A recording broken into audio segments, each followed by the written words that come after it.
अस्सलाम वालेकुम नाज़रीन, प्रोग्राम दीन की दुनिया के साथ मैं हूं आपका होस्ट अवैस इसाक। नाज़रीन, आज हम बात कर रहे हैं कि आया उलमा कारोबार कर सकते हैं या नहीं। ये उलमा का वर्ड इसलिए लगाया है कि बहुत से लोग सोशल मीडिया पे, प्रिंट मीडिया पे, इलेक्ट्रॉनिक मीडिया पे बैठ के तनकीद करते हैं कि एक आलिम का क्या काम है कि वो कारोबार करे। एक आलिम का काम है कि वो जाए, नमाज़ पढ़ाए, दीन पढ़े, दीन सिखाए, बस। उसकी हदूद और क़यूद इतनी है, वो कारोबार नहीं कर सकता, वो नौकरी नहीं कर सकता। लेकिन ये मौजू इसलिए भी इम्पॉर्टेंट है कि मौलाना तारिक जमील साहब ने कहा है कि एक तो वो ख़ुद भी अपना एक ब्रांड लॉन्च कर रहे हैं, उसके अलावा उन्होंने ये भी कहा है कि मदारिस जो है वो कारोबार करके अगर चलाए जाएं, ना कि वो लोगों से पैसे मांगे, ये ज़कात मांगे, फ़ितरा मांगे, एहतियात मांगे। अगर वो कारोबार करके चलाए जाएँ तो वो ज़्यादा बेहतर है। इस तमाम मौजू पर बात करेंगे। हमारे साथ मौजूद है मुफ्ती शब्बीर अहमद जलालपुरी साहब। अस्सलाम वालेकुम हज़रत, खैरियत से हैं? वालेकुम सलाम। हज़रत, एक आलिम दिन कारोबार कर सकता है या नहीं कर सकता? बिस्मिल्लाहिर्रहमानिर्रहीम। नहमदुहु व नुसल्ली अला रसूलिल करीम, अम्मा बाद, फ़अऊज़ु बिल्लाहि मिनश्शैतानिर्रजीम। बिस्मिल्लाहिर्रहमानिर्रहीम। क़ाल अल्लाहु तबारक व तआला फ़िल क़ुरानिल मजीद, या अय्युहल्लज़ीना आमनू कुलू मिनत तय्यिबाति वअमलू सालिहा। अल्लाह वहदहु ला शरीक ने कुरान करीम में अहले ईमान से, मुसलमानों से ये ख़िताब किया है कि अहले ईमान, पाकीज़ा साफ़ सुथरी हलाल चीज़ें खाओ और अच्छे काम करो। अच्छे काम और अच्छे आमाल बंदा उस वक़्त कर सकता है कि जब उसके पीछे अच्छी तिजारत हो, हलाल रोज़ी हो। हलाल रोज़ी कमाना 1,24,000 पैगम्बरों का मेन अहम शुगल है। यानी अंबिया इकराम में हर नबी ने दुनिया में आए हैं तो उन्होंने अपने हाथों की कमाई से रिज़्क़ हलाल तलाश किया है, हासिल किया। उसके बाद फिर अपनी भी, अपने घर वालों की, अपने आसपास अज़ा क़रबा, दोस्त अहबाब, उम्मत की मदद की है। दाऊद अलैहिस्सलाम मशहूर पैगम्बर है। वो पैगम्बर नबी भी थे और बहुत ज़बरदस्त बादशाह भी थे। तो वो बादशाह थे तो वजीफ़ा हुकूमत से, बैतुल माल से लिया करते थे। तो आम औकात में वो अवाम में जाते भी थे कि तुम मुझे बताओ, हुलिया ज़रा तब्दील करके सादा अंदाज़ में बताओ कि दाऊद जो बादशाह है वो कैसे हैं। तो इस तरह करते करते एक मर्तबा उनके सामने एक फ़रिश्ता इंसान की शक्ल में आया और कहा कि दाऊद बहुत अच्छे बादशाह हैं, लेकिन काश अगर वो बैतुल माल से ना खाते। काश वो बैतुल माल से ना खाते, अपने हाथों की कमाई से खाते। तो उस मौके के ऊपर उनके दिल में चोट लगी कि ये तो मुझे वाकई इसकी बात ठीक है, यूं ही करना चाहिए। तो उन्होंने अल्लाह ताला से दुआ भी मांगी। फिर ज़ीरे हालत जंग में, बनियान कमीज़ की तरह एक हालत जंग में असला पहना जाता है, उसको बनाया करते थे, बना के फिर बेच दिया करते थे। बेचने के बाद कुछ अपने ऊपर ख़र्च करते, कुछ अहल अयाल पर, कुछ गरीब गुरबा फ़ुकरा के ऊपर ख़र्च कर दिया करते। बताने का मकसद ये है कि अंबिया इकराम भी दुनिया में आकर तिजारत, कारोबार, लेन देन, माशरत, सारी अहम उमूर ज़िंदगी के गुजारने के वो इस अंदाज़ में किया करते थे। तो ये कोई ऐब की बात नहीं है। एतराज़ वो बंदा करता है कि जो उलमा का खैर खाना हो, दीन का खैर। एतराज़ पे बात कर रहा था, तो हमारे माशरे में ये दकियानुसी क्यों है कि एक आलिम दीन को सिर्फ मस्जिद, मदरसे तक ही महदूद क्यों किया जाता है? असल उसूली तौर पर तो ये देखा जाए कि ये वो बंदा एतराज़ करता है कि जो उलमा से, दीनी हलकों से रिलेटेड नहीं है, जुड़ा हुआ नहीं है, या फिर मगरबी तहज़ीब के उस पर असरात हैं, उस वजह से वो इस तरह के एतराज़ात करता है, जबकि वो ख़ुद कारोबार कर रहा है, ख़ुद तिजारत कर रहा है। हालांकि इस्लाम में ये है कि नेक ताजर अत्ताजिर सदूक़ुल अमीन मान नबीयीन व अत्ताजिर सदूक़ुल अमीन मान नबीयीन व शुहदाई व सालिहीन। जो नेक अच्छा ताजिर है, शरीयत के उसूलों के मुताबिक तिजारत करने वाला है, वो आखिरत में नबियों के साथ होगा, सालिहीन के साथ होगा, शुहदा के साथ होगा। तो किस कदर बड़ा अजर है। इसलिए ये इबादत है। जिस तरह नमाज़ पढ़ना इबादत है, जिस तरह रोज़ी कमाना, जिस तरह हज करना इबादत है, इसी तरह रोज़ी कमाना भी एक अहम इबादत है। ठीक है। तो नबी अलैहिस्सलाम का इरशाद भी है कि हलाल रोज़ी कमाना अल्लाह ताला के फ़रीज़ों के बाद एक फ़रीज़ा अहम है। अहम फरीज़ा है कि हलाल रोज़ी कमाना हर एक की ज़िम्मेदारी, खुसूसन फिर उलमा, तो उनके ऊपर तो ज़िम्मेदारियाँ ज़्यादा होती हैं। उन्होंने मदारस भी चलाने हैं, उन्होंने मसाजिद भी चलानी है, उन्होंने दावत तबलीग का काम भी करना है, तालीम ताल्लुम भी करना है, तो इसलिए उनको भी ये काम अपनी अपनी हैसियत के हिसाब से ज़रूर करना चाहिए। अच्छा, दूसरे टॉपिक की तरफ भी बढ़ते हैं, क्योंकि आप माशाल्लाह एक हकीम भी हैं और आप इन तमाम चीज़ों को बड़ी करीब से देखते हैं कि आज के इस दौर में, इस अफरा तफरी के दौर में, आपको नहीं लगता कि बीमारियां बहुत ज़्यादा बढ़ रही हैं, एक के बाद एक बीमारी, और हर इंसान जिससे पूछते हैं वो कोई ना कोई बीमारी में जकड़ा हुआ नज़र आता है। और दूसरी तरफ अगर हम देखें तो कब्रिस्तानों के कब्रिस्तान भरते जा रहे हैं, नौजवान भी जा रहे हैं, बूढ़े भी जा रहे हैं, तो जो बीमारियों की एक हवा चल पड़ी है, आप किस नज़र से देखते हैं इसको? असल बात यह है कि इंसान में हमारे साथ और भी मखलूक़ात है, जन्नात है, जानवर हैं और हैवानात हैं, तो उनके साथ ये मसाइल नहीं, सिर्फ इंसान के साथ मसाइल क्यों हैं, हम ये सोचें। उसकी वजह जो मेरे जहन में वो ये है कि अहम वजह ये है कि जब इंसान में ख्वाहिशात बहुत ज़्यादा हो जाए तो फिर उसमें अमवात, उसमें ख़तरात, उसमें फिर बलाएँ, उसमें फिर वबाएँ बहुत ज़्यादा हुआ करती हैं। मसलन एक बंदे की ख्वाहिश है एक रोटी खाने की, अब वो 3 खाएगा। एक बंदे में जो उसकी ज़रूरत है 1 लाख कमाने की, वो 3 लाख कमाने के चक्कर में बीच में जो गुनाह करेगा, अपनी ख्वाहिशात से तजावुज़ करेगा, तो ख्वाहिशात से आगे बढ़ने की वजह से उमूमन हम उसमें फिर गुनाह को भी क्रॉस कर जाते हैं, तो उस वजह से बलाएँ आसमान से भी उतरती हैं, जो हम ख़ुद अपने लिए बलाएँ लेते हैं वो भी हम पर उतरती हैं। इस वजह से उसूल देखा जाए कि सादा जो ममालिक ख़ुराक इस्तेमाल करते हैं, मेहनत मुशक्क़त वाले हैं, हलाल कमाने वाले हैं, उनमें बीमारियां कम हैं। बीमारियां उमूमन 2 वजहों से ज़्यादा होती हैं, एक जिसका ताल्लुक़ ख़ुराक से है, दूसरा एक है गुनाह। जब 2 चीज़ें हमारे माशरे में अंधाधुंध, कोई ये नहीं सोचता ये गुनाह है या नहीं, कोई ये नहीं सोचता कि तिजारत में कर रहा हूँ, ये हलाल तरीके से पैसे कमा रहा हूँ या नहीं, हराम तरीके से आए आनी चाहिए, हलाल तरीके से आए आनी चाहिए। हम में तकरीबन दूसरे तीसरे बंदे की ख्वाहिश ये है कि जिस तरीके से भी माल आए बस आ जाए चाहिए, बस आ। लेकिन हालांकि हदीस में आता है जो बंदा तिजारत करे धोखा देकर, तो अल्लाह ताला का उसके ऊपर गज़ब हमेशा साथ रहता है जब तक कि वो गुनाह से तौबा ना करे।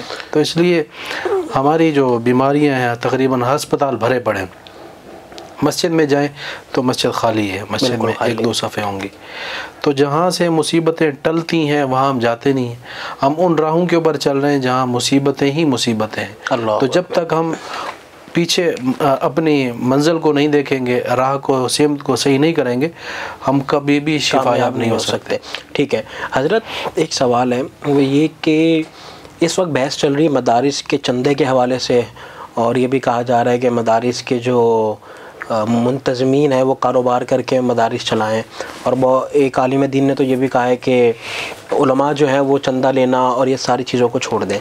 मैं इस पर बात नहीं करता, मैं बात ये करता हूँ कि अगर कोई इंसान, अगर कोई मुसलमान अल्लाह की राह में ख़र्च करता है, मस्जिद के अखराजात उठाता है, मदारिस के अखराजात उठाता है, तो इस खर्च करने को अल्लाह के यहाँ कितना पसंद किया गया है? ये तो माशाल्लाह बहुत अहम आपने बात की है। ये तो दीन इस्लाम में सारी की सारी हमारी जो दीन इस्लाम की तालीम है वो इसी बात पर खड़ी है, 2 चीज़ों पे खड़ी है। इस्लाम या जान मांगता है या माल मांगता है।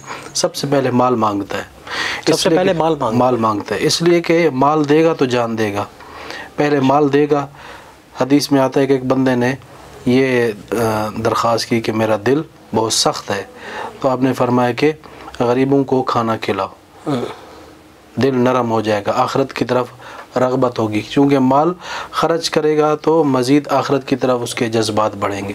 तो इसलिए माल ख़र्च करना, खुसूसन दीनी मसारिफ में ख़र्च करना, ये तो नबियों का काम है। ये दीन इस्लाम में तकरीबन हर बंदे की इस दौर में ज़िम्मेदारी बनती है। अब उलमा की जहाँ तक बात है, उलमा जो जिस फ़न में मशगूल हों, तो उनको पहले तो ये है कि उस फ़न के अंदर कुछ न कुछ दुनियावी मसारे भी इस्तेमाल करने चाहिए। मसलन किसी के पास तिजारत के हवाले से कोई दुकान है तो दुकान को भी देखना चाहिए, किसी के पास फैक्ट्री है तो फैक्ट्री को भी चलाना चाहिए, ताकि कम से कम दूसरों के आगे हाथ फैलाना पड़े।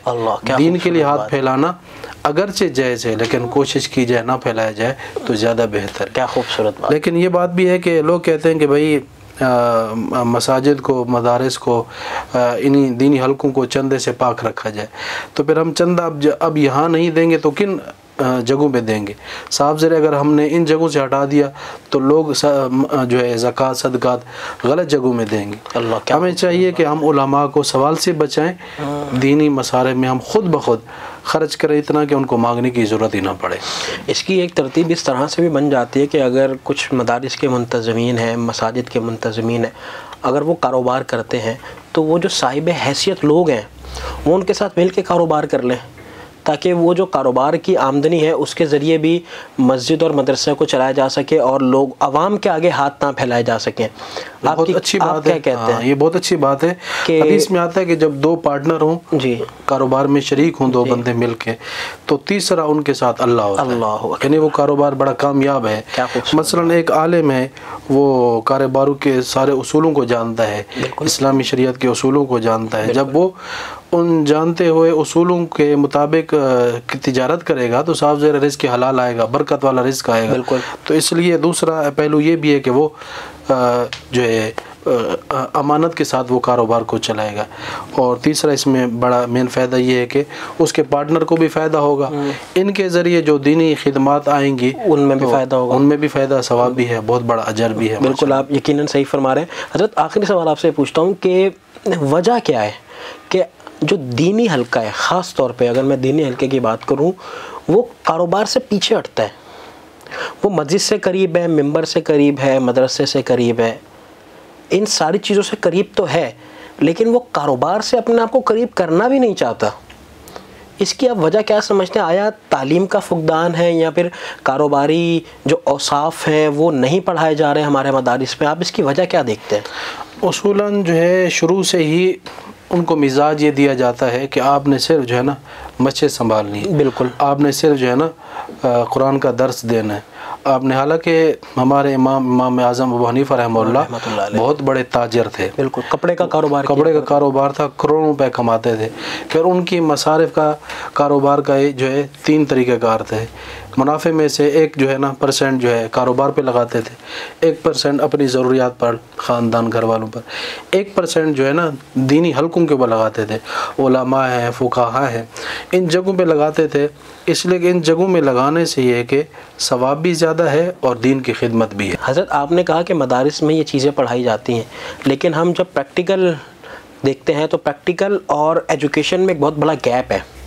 तो आपको नहीं लगता कि मदारिस को एक कदम आगे बढ़ाकर प्राइवेट सेक्टर के साथ बैठना चाहिए और कॉर्पोरेट सेक्टर के साथ बैठना चाहिए, और जो वक्त की ज़रूरत है, जो कोर्सेज़, अगर आप उसको फ़न भी कह सकते हैं, जो फ़नून वक्त की ज़रूरत है, उन सब्जेक्ट्स को मदारिस जो हैं वो अपने शॉर्ट कोर्सेज़ का भी हिस्सा बना सकते हैं, ताकि ये कि जैसे ही वो तालीम से फ़ारिग होते हैं तो उनके लिए एक प्रैक्टिकल करने में आसानी हो। जो मार्केट में जो चीज़ें चल रही हैं, जो कारोबार के ट्रेंड्स हैं, जो जॉब के ट्रेंड्स हैं, जो फाइनेंस इन्वेस्टमेंट के ट्रेंड्स हैं, तो उनके लिए थोड़ी सी आसानी हो जाए।